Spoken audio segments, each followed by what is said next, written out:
Assalamualaikum warahmatullahi wabarakatuh. Perkenalkan, nama saya Ayu Patricia dari kelas 4 PJJE dengan nomor induk mahasiswa 062440111937 dengan prodi D4 Perancangan Jalan dan Jembatan. Pada presentasi ini saya akan menjelaskan materi pengantar GIS dan LDD. Dimulai dari pengertian dasar GIS. Geodesi sangat berhubungan erat dengan GIS. Lalu, apa itu geodesi? Geodesi adalah ilmu yang mencakup kajian serta pengukuran bumi secara luas, bukan hanya sekedar pemetaan dan penentuan posisi. Ilmu ini meliputi penentuan bentuk dimensi bumi, baik melalui pengukuran langsung di permukaan bumi maupun dengan bantuan satelit. Hal penting yang perlu digarisbawahi adalah penentuan posisi. Karena pada akhirnya penentuan posisi akan menghasilkan peta. Peta sendiri merupakan representasi koordinat, baik dalam bentuk 2 dimensi maupun 3 dimensi. Selanjutnya terdapat pekerjaan geodetic surveying, yaitu pekerjaan pengukuran geodesi yang meliputi penentuan bentuk bumi, pendokumentasian, serta pembuatan jaring foto pemetaan. Bidang ini berkembang melalui dukungan ilmu astronomi dan teknologi penentuan posisi berbasis satelit. Poin penting lainnya adalah penginderaan jauh, yaitu proses pembuatan peta untuk pengamatan objek tanpa harus menyentuh langsung objek tersebut. Dengan teknik ini, kita dapat mengetahui kondisi permukaan bumi dari jarak jauh. Tanpa pekerjaan geodesi, kita tidak akan dapat mengetahui bentuk permukaan bumi secara akurat, seperti membedakan wilayah daratan dan lautan, maupun menghitung luas pulau. Luas wilayah memiliki nilai angka tertentu, dan angka tersebut diperoleh melalui proses pengukuran dengan berbagai teknik pemetaan. Berikut terdapat istilah pembuatan jaring kontrol, yaitu proses pembuatan jaringan titik acuan pengukuran yang dalam ilmu ukur tanah dikenal sebagai poligon. Pada gambar selanjutnya ditunjukkan bumi yang dipantau oleh banyak satelit. Fokus pembahasan kita adalah satelit penentuan posisi, yaitu GPS atau Global Positioning System. Satelit GPS bekerja selama 24 jam tanpa henti untuk memantau posisi di permukaan bumi. Gambar kedua memperlihatkan contoh pesawat terbang di Indonesia. Setiap jam, banyak pesawat terbang menuju berbagai daerah seperti Palembang, Kalimantan, dan Sulawesi. Pesawat terbang tersebut dilengkapi alat penerima sinyal GPS. Jadi, yang terpasang pada pesawat bukan satelitnya, melainkan alat penerima sinyal satelit GPS yang membantu penentuan posisi dan jalur penerbangan. Gambar terakhir menunjukkan contoh satelit dan proses pemetaan dari udara. Pembuatan peta dengan cakupan wilayah luas dapat dilakukan dengan pemindaian menggunakan sensor yang dipasang pada pesawat.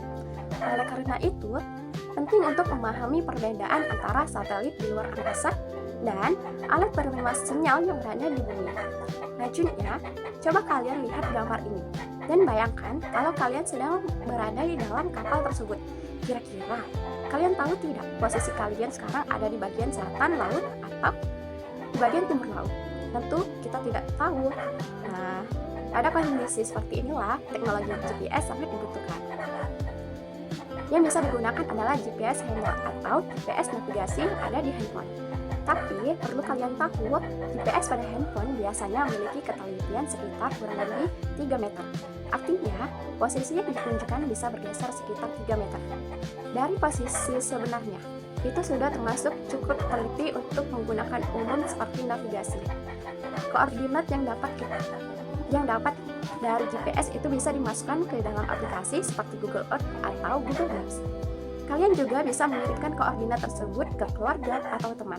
Nanti mereka tinggal memasukkan koordinat itu ke aplikasi peta dan langsung bisa mengetahui posisi kalian berada di bagian mana dari lautan tersebut. Seberapa penting sih posisi pada gambar ini?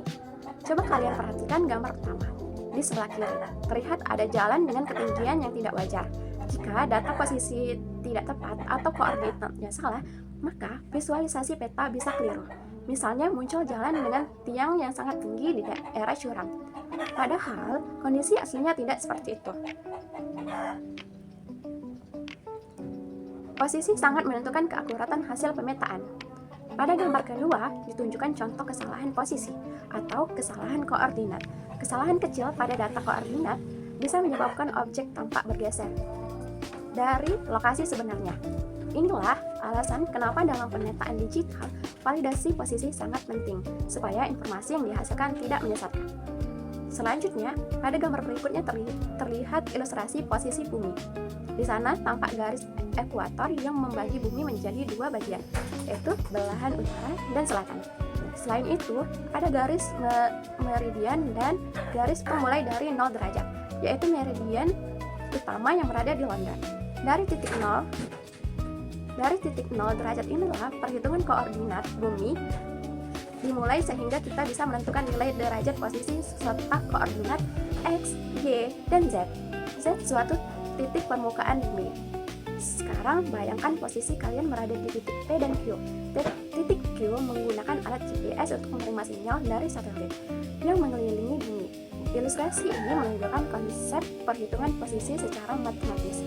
Terlihat arah orbit satelit, posisi pengamat serta koordinat kartesius maupun lintang bujur yang digunakan untuk menentukan lokasi secara akurat. Nah, pada bagian ini kita membahas teknik pengolahan data. Pemetaan yang pertama adalah fotogrametri, yaitu teknik pembuatan peta dengan menggunakan foto udara yang diambil dari pesawat atau drone.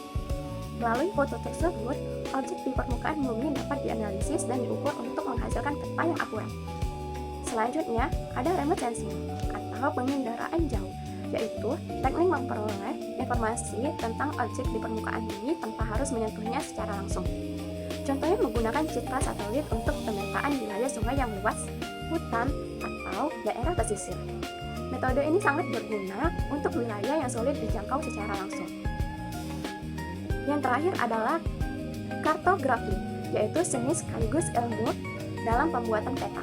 Kartografi tidak hanya menggambar peta, tetapi juga mencakup proses proyeksi dari permukaan bumi yang melengkung ke bidang datar agar dapat ditampilkan dalam bentuk peta. Proses ini membutuhkan perhitungan matematis supaya bentuk, jarak, dan arah tetap mendekati kondisi sebenarnya. Selanjutnya ada perkembangan dalam penyimpanan peta. Jika dahulu peta dibuat di atas kertas atau bahkan diukir pada batu, sekarang peta dapat disimpan dalam bentuk digital seperti file atau aplikasi. Penyimpanan digital ini memudahkan distribusi, pembaruan data, serta penggunaan peta secara interaktif. Pengertian peta. Peta adalah gambaran bentuk permukaan bumi pada bidang datar atau dua dimensi yang diperkecil dengan skala tertentu, serta dilengkapi simbol dan keterangan tertentu. Dalam kajian pemetaan, terdapat konsep hubungan antara besaran di permukaan bumi yang sebenarnya atau bidang lengkung dengan besaran pada peta atau bidang datar. Hubungan ini dihitung menggunakan rumus matematis agar distorsi yang terjadi dapat diminimalkan. Model-model bumi. Dalam ilmu geodesi dan pemetaan, bumi direpresentasikan dalam beberapa model agar mudah dianalisis dan dihitung.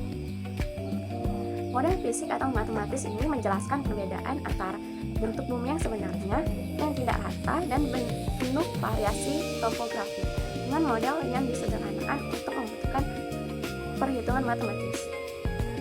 Kemudian ada geot, adalah model bumi yang presentasikan bentuk bumi seolah-olah seluruh permukaan tertutup air dan berada pada kondisi keseimbangan gravitasi. Model ini mendekati bentuk bumi sebenarnya. Selanjutnya ada ellipsoid. Ellipsoid merupakan model matematis bumi yang berbentuk bulat yang disederhanakan. Model ini lebih mudah digunakan dalam perhitungan koordinat, jarak, dan analisis matematis. Terus ada datum. Datum adalah sistem referensi yang digunakan untuk menghubungkan model bumi dengan koordinat peta.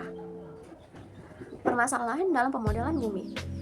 Beberapa masalah utama dalam pemetaan antara lain transformasi dari bidang lengkung ke bidang datar, distribusi atau pergeseran posisi akibat proyeksi peta, perubahan nilai jarak, sudut, dan luas akibat proses proyeksi tersebut.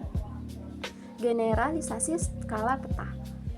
Pada contoh gambar terlihat proses generalisasi peta dari skala besar ke skala kecil.